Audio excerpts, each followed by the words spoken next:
RIA is the industry's largest and oldest trade association that advances best practices for the restoration industry, advocating for the best interest of the restoration contractor. As an industry leader, I need an organization like RIA having my back and making sure that my company's best interests are protected with a voice that's much larger than mine. I'm an independent contractor, and I need to know that there is an organization much greater and larger than mine that speaks not just for my company, but for the hundreds and thousands of other restoration companies out there as well. I originally got involved in RIA because I joined the family business in my early 20s. That was not part of my life plan at all, and I had no idea what I was doing. And so my dad said, why don't you go to this convention in Florida, when I was very, very early in my restoration career. And once I got to RIA, I met a group of people who I really enjoyed being around, who understood what I was going through.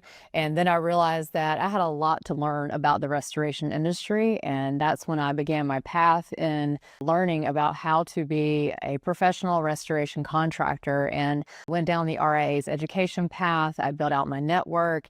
I learned from a lot of other industry leaders, and it's really helped me to shape the business that I have today and enjoy being a restorer a little bit more. Every restoration contractor needs to be a member of the RIA.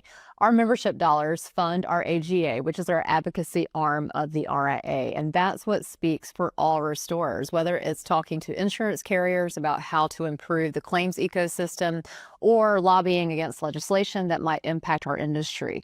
Our membership dollars are what drives advocacy for the whole industry. If someone was interested in being an RIA board member, I would ask them why. And if it comes from a sincere place of being a servant leader and wanting to really make an impact for the greater good and not just to make a name for yourself or to build out your resume. It's a time commitment, and one where you are in service to other people. So your intentions need to be really pure. I would tell you to check your ego at the door, because you're going to enter a room with a lot of really smart, amazing, humble people. So there's no room for ego there. And then to always, everything you do, to filter it through the lens of what's best for the restoration industry.